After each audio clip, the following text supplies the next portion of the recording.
喺烈日高溫之下，為車手擔住遮嘅就係張雪。身為大老闆嘅佢，仲親身到場，同車手一齊並肩作戰。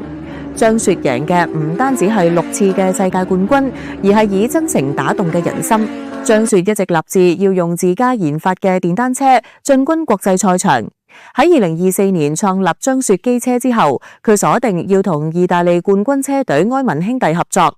為咗表示佢嘅誠意，佢仲邀請咗車隊嘅主理人去到中國嘅生產基地，毫無保留咁公開晒佢哋核心研發嘅技術同埋數據。佢仲話只會同佢哋合作，否則佢寧願放棄參賽添。最終都打動到對方，簽咗3年嘅合約。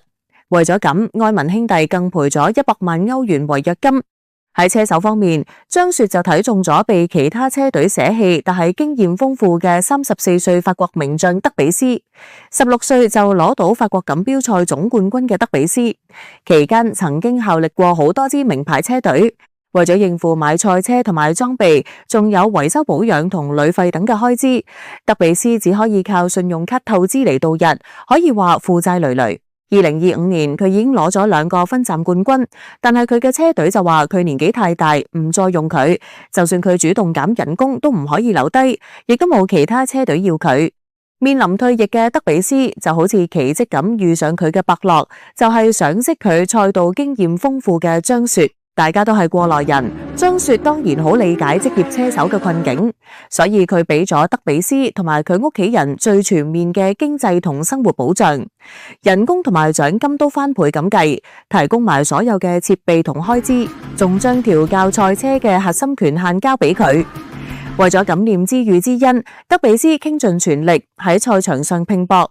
喺戰略方面，張雪冇跟到業內嘅常規模式，佢堅持賽車遷就車手嘅原則，採用全天候嘅高頻調整策略，針對住唔同嘅賽道狀況同埋電控參數去優化動力，無間斷咁由重慶速遞新改良嘅零件，總之要去到極致。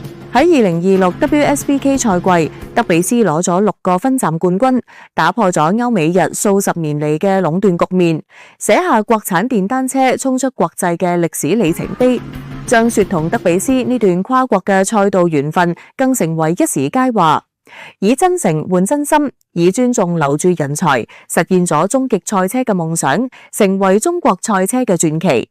有夢想就去追，因為勇敢，我的人生更精彩。